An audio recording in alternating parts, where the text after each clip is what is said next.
If a hard wig equals a soft life, I'm about to find the crunchiest, stiffest, most hardest wig I can find at the beauty supply store and sit that bitch at the top of my head like a yarmulke. Okay?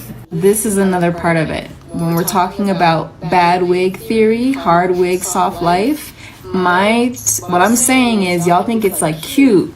And I'm, again, not telling you what to do, right? But I'm telling you that there's an underlying reason that works. And it's because when you have a messed up wig like that, you are kind of signaling that you don't have anybody black really looking out for you. So you feel like one of the good ones, one of the accessible ones, it's exceptionalism, right? Like you're not black, you know, you're just black. That's what they want because it's easier for them to access.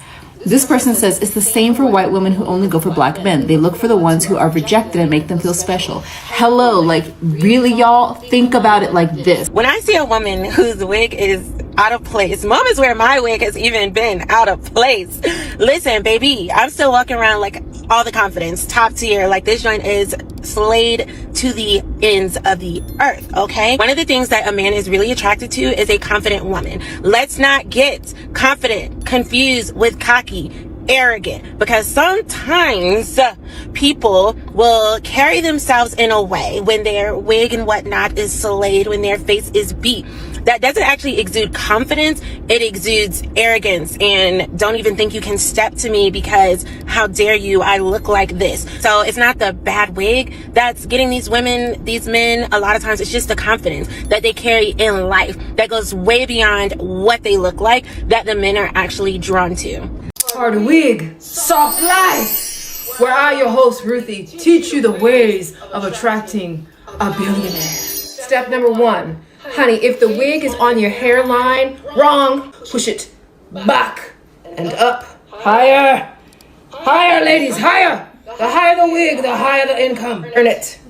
Move the hair forward. Take pieces. Twist them. Twist them quickly. Quickly, faster.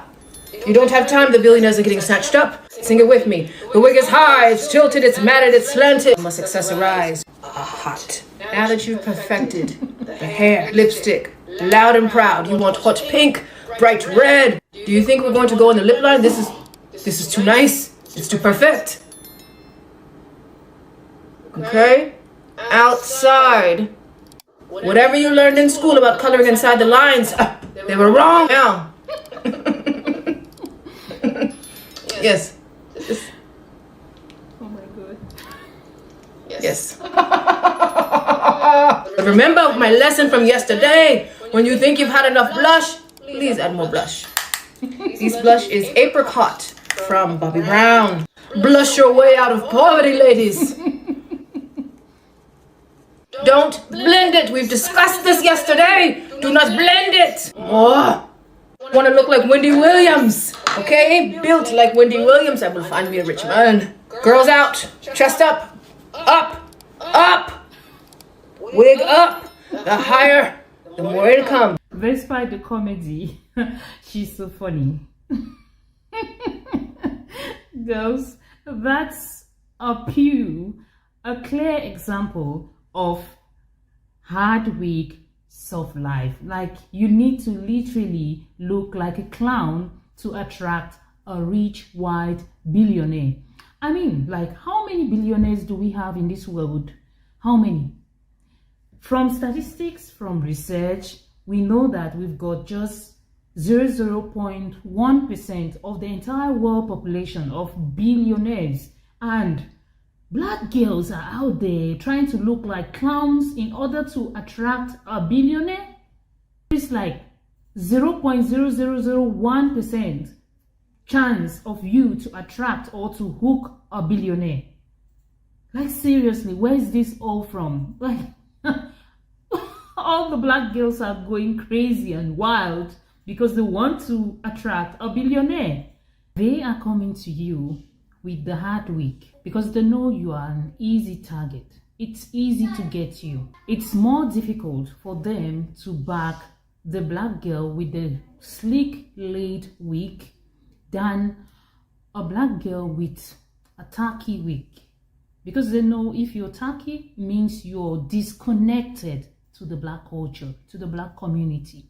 So you are easy to go to them.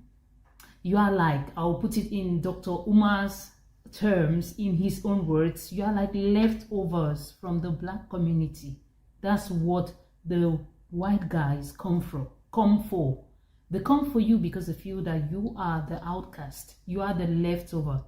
That's the signal you're giving. I'm not saying that you are these things, but when you try to wear a tacky wig, a hard wig, to attract a white man, a white rich man, it means that you are putting down your own standards.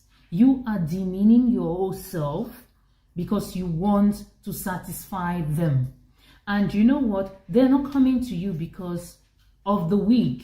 They're coming to you because you look easy. You are like an easier target. It's easy for them to get you.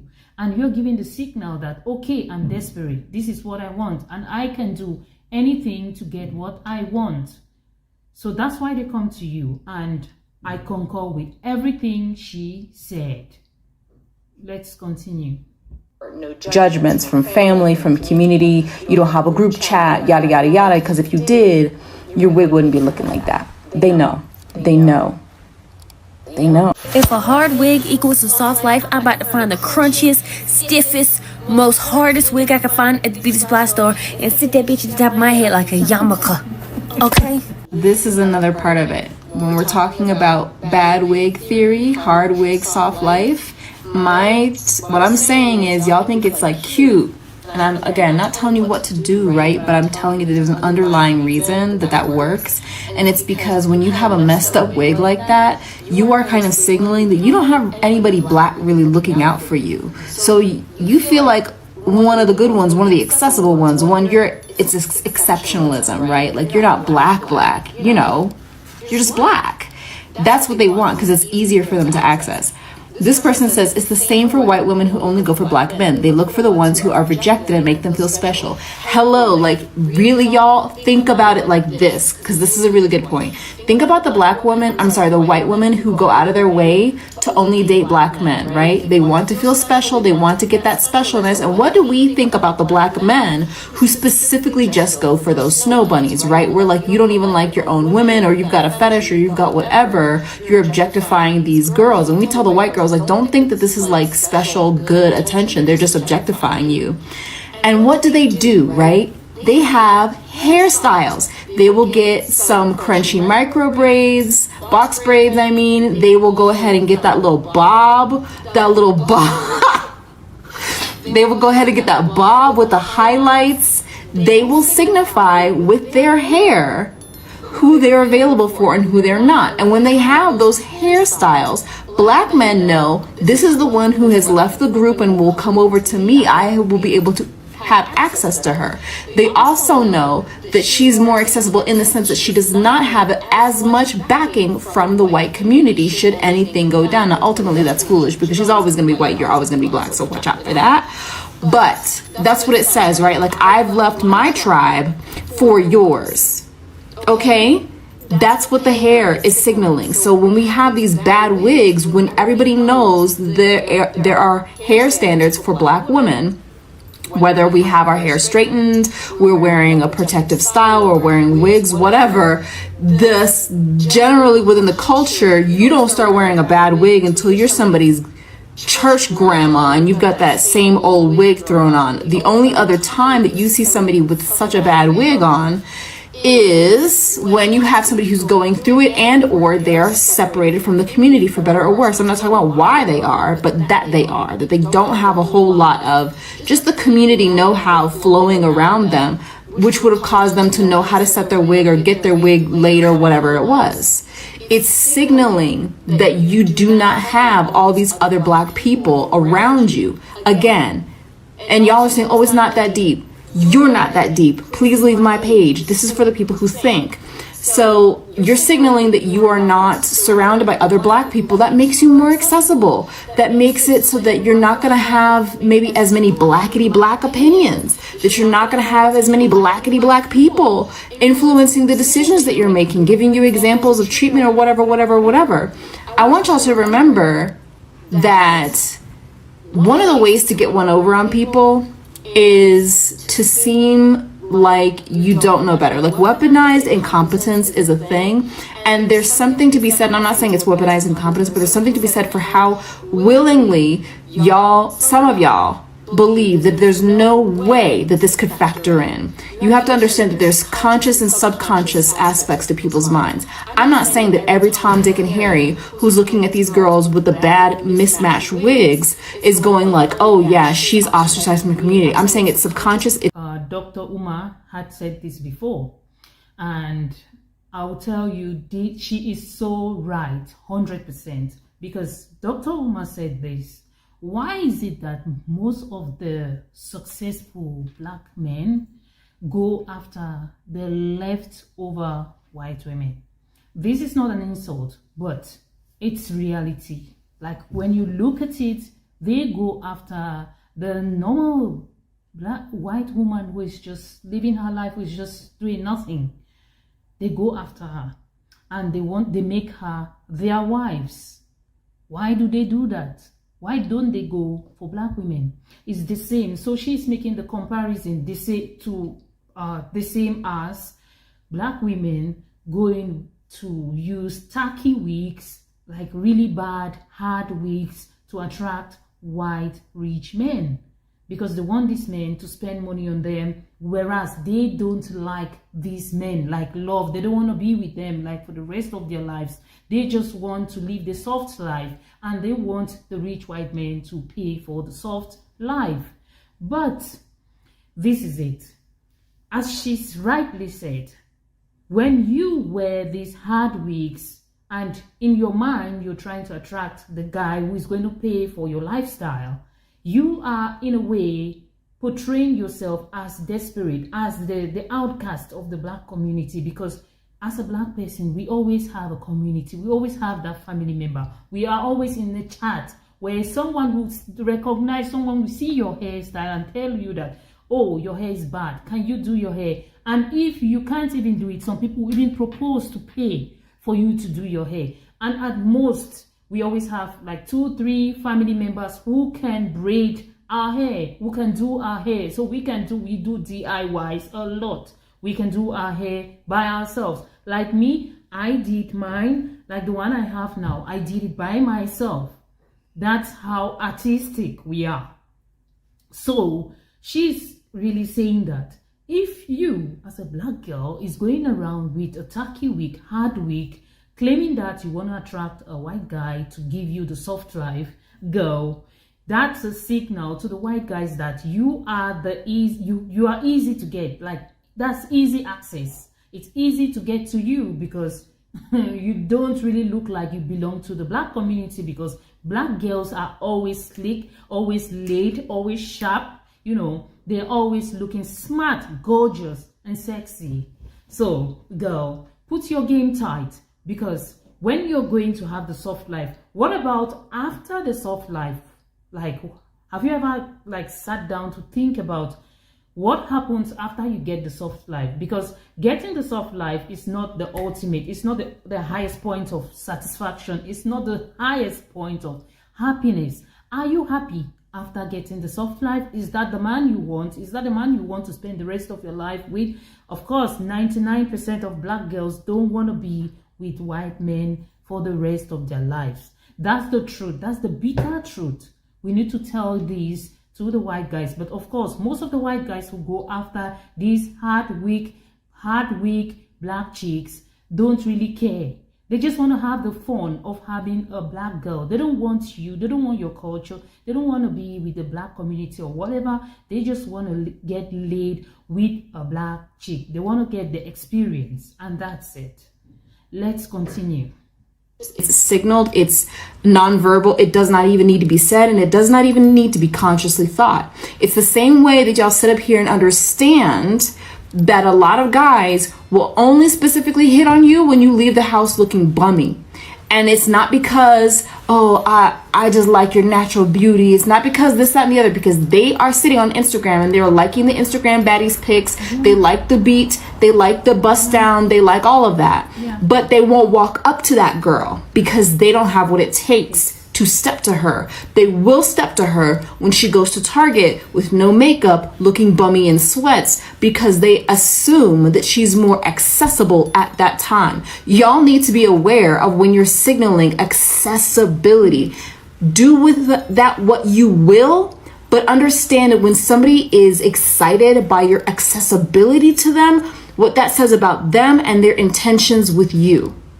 Okay, you guys, so I'm going to tell you the 2 reasons these women are probably actually getting these men, and it's not because of their bad wig. So the first thing is the confidence that they carry. I'm going to tell you right now, when I see a woman whose wig is out of place, moments where my wig has even been out of place, listen, baby, I'm still walking around like all the confidence, top tier, like this joint is slayed to the ends of the earth. Okay, one of the things that a man is really attracted to is a confident woman. Let's not get confident confused with cocky, arrogant, because sometimes people will carry themselves in a way when their wig and whatnot is slayed, when their face is beat, that doesn't actually exude confidence. It exudes arrogance and don't even think you can step to me because how dare you, I look like this. So it's not the bad wig that's getting these women, these men, a lot of times it's just the confidence that they carry in life that goes way beyond what they look like,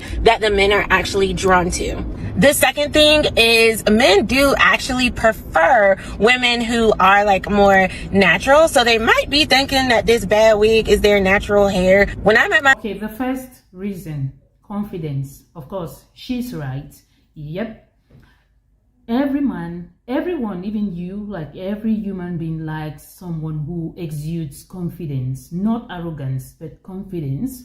Okay, but she talked about like a woman who's had her makeup done, her hair laid, looks all well put together, will have some level of confidence, but she will be more arrogant than a woman without makeup. So she says that it's easier for men to access the woman with confidence without any makeup than a woman with confidence and makeup, because the woman who's had all the makeup and everything feels that she's top tier and she deserves like the best, and any average man or average person who goes to her wouldn't have access to her.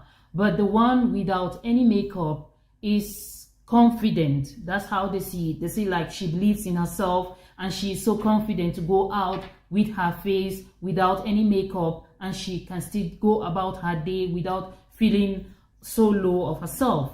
So in a way, this makes sense. Let's check the second point. Hair. When I met my husband, I didn't have on any makeup.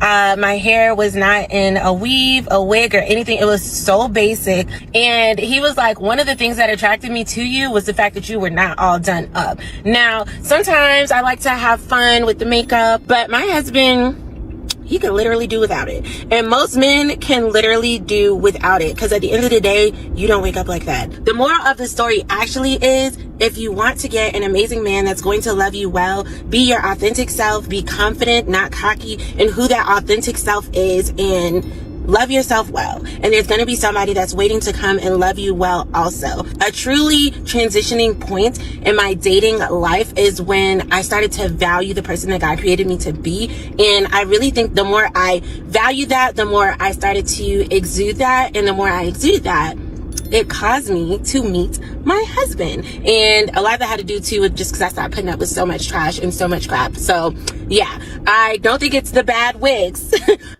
Yeah. Being your authentic self, self-worth, self-love will attract the right people to you, attract the right person towards you. Okay, but she made a point that most men love women who look natural. Who are the men who are online liking and rewarding the women who really look superficial, overfiltered? They look fake, look plastic online. It's the men. It's the men. So truly, women don't know what the men want. Even men don't know what they want, because men will say, we want natural women. We want a woman who looks natural. We want a woman who looks who doesn't do makeup, who doesn't do like so many complicated styles on her hair, fake nails and all that. I don't like plastic, I don't like this, blah blah blah, yada yada yada. But they are the ones who are online rewarding these women, chatting these women, paying for luxurious vacations for these women, hooking up with these women. Do you get this? Like, how is this possible? Men don't want this, they want that. They don't want this, they want that. At the end of the day, we don't know what the men want. What do men really want? But the truth of the matter is that you need to love yourself, you need to have self-worth, you need to value yourself, and you need to be your authentic self. Don't fake it. Don't try to be someone else. But if you love makeup, do makeup. If you love to look good and look sleek, all well put together, be all well put together. Do your makeup and still be yourself. Don't try to be someone else, and don't try to be arrogant. You can still be confident without being arrogant, because being confident and being arrogant can be easily misconstrued. People can easily misunderstand you when you are overly confident. Try to be naturally confident. I'll say naturally confident. I don't know if this is right, but that's my phrase for that.